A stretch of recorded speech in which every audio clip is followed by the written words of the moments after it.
The village of Kaido lay nestled in the heart of the Emerald Mountains, its thatched roofs, a patchwork of green and brown that seemed to blend seamlessly with the surrounding foliage. It was here that young Kaido Akatsuki grew up, the youngest of 5 children born to a humble family of farmers. As a child, Kaido's days were spent exploring the woods, chasing after rabbits, and learning the intricacies of the land from his father, Taro. The villagers knew the Akatsuki family for their exceptional knowledge of herbs and medicine, passed down through generations of careful study and observation. Kaido's mother, Yumi, was the village's respected healer, and it was her gentle touch and soothing remedies that brought solace to the ailing and injured. As Kaido wandered the forest, he was often drawn to the old, gnarled tree that stood sentinel at the village's edge. The tree, a living embodiment of the village's history, seemed to hold secrets and tales that only it knew. Kaido would climb its twisted branches, feeling the rough bark beneath his hands and listening for the whispers of the wind. The villagers believed the tree to be a guardian, watching over the village and its people. With a quiet, ancient wisdom, Kaido felt a deep connection to the tree, sensing that it held a special significance that only he could understand. The summer sun beat down upon the village, and Kaido's days grew longer as he helped his family with the harvest. His father taught him the art of planting and nurturing, and Kaido proved to be a quick learner, showing a natural aptitude for coaxing life from the soil. But amidst the peaceful rhythms of village life, a sense of unease began to stir. Strange noises echoed through the forest at night, and some of the villagers whispered of dark forces stirring in the shadows. Kaido, sensing the uncertainty that hung over the village, felt an inexplicable restlessness, as if his destiny was calling him to venture beyond the familiar boundaries of his childhood home. The sunlight streaming through the studio's large windows danced across the canvas, casting a warm glow on the palette of colors laid out before him. Alex had been working on capturing the essence of the scene for hours, but it was clear that his skill was still far from mastering the art of painting. He dipped his brush into a vibrant shade of blue, but instead of creating a smooth, flowing stroke, the color blobbed onto the canvas in a messy splatter. Sighing, Alex stepped back from the canvas and gazed out the window, watching as the trees swayed gently in the breeze.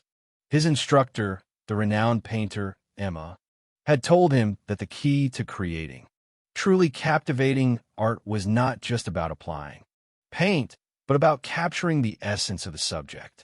Alex's mind wandered back to his failed attempt at capturing the beauty of the forest, and he couldn't help but feel a twinge of frustration. As he stood there, lost in thought, the studio's door swung open and Emma walked in, her eyes scanning the room with a discerning gaze. "Still struggling, Alex?" she asked, her voice laced with a hint of amusement. Alex felt a flush rise to his cheeks as he turned back to face her, but Emma merely smiled and nodded. "It's not just about technique, she said. "It's about letting go of control and allowing the paint to guide you."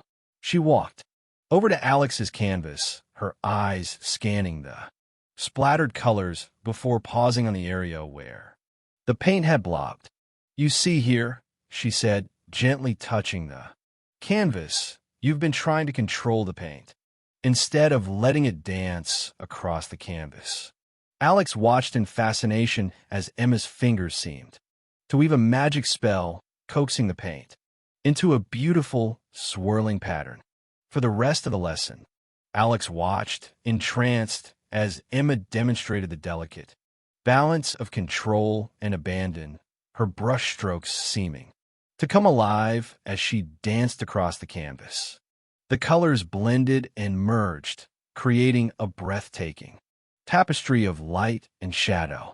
As the lesson drew to a close, Emma handed Alex a new canvas, her eyes sparkling with challenge. "Now it's your turn," she said, her voice filled with expectation. Alex's heart skipped a beat as he gazed at the blank canvas, his mind racing with the daunting task ahead.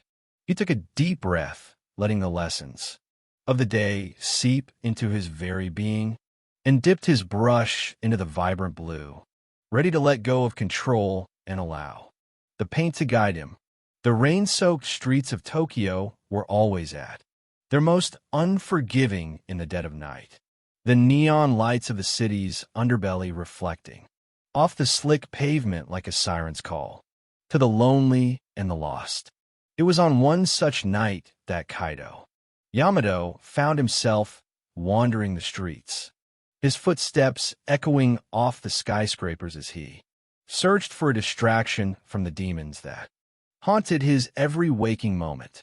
He had been a detective with the Tokyo Metropolitan Police Department for over a decade, but the recent string of high-profile disappearances had left him feeling like a man at the end of his rope. It was as if the city itself was conspiring against him, leading him deeper into the darkness with every new lead. And then, like a ghostly apparition, she appeared out of the shadows. Kaido's instinct screamed at him to draw his gun, to take cover behind the nearest pillar. But something about the woman's ethereal beauty held him in place. Her eyes were an unnatural shade of green, like the first tender shoots of spring, and they seemed to bore into his very soul as she drifted closer, her slender frame gliding across the wet pavement with an unnatural ease.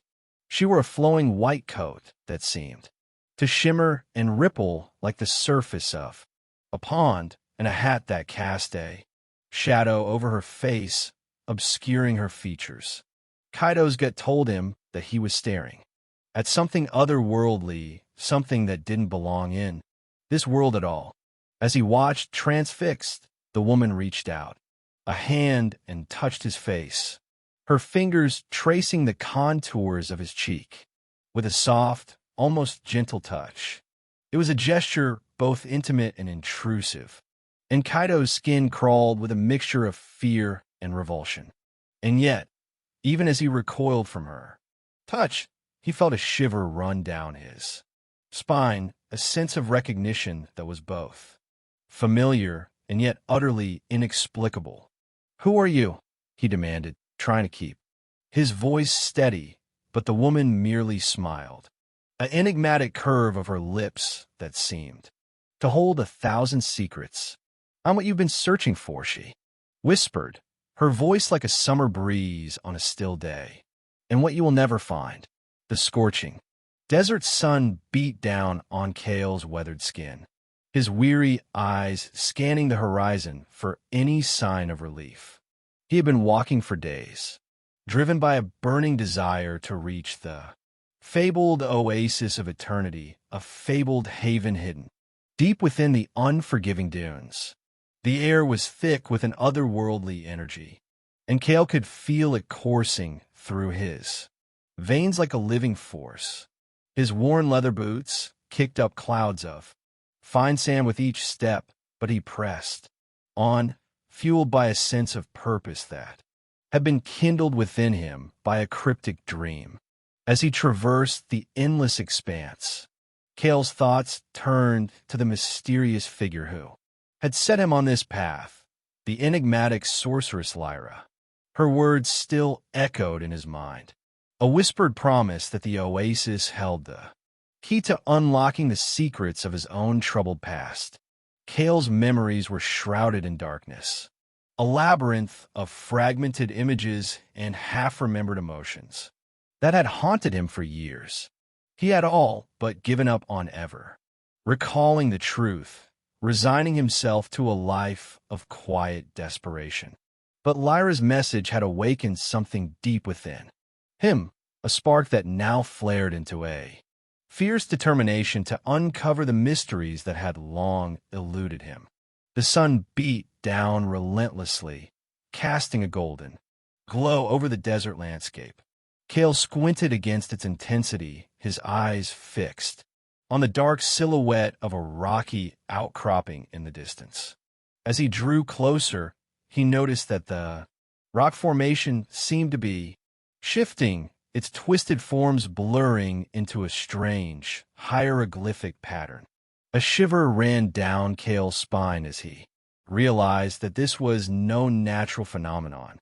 The rock was covered in ancient symbols, pulsating with an energy that seemed to be drawing him closer. He felt a presence stirring within the stones, a power that was waiting to be unlocked, and he knew that he was not alone in this vast, unforgiving expanse.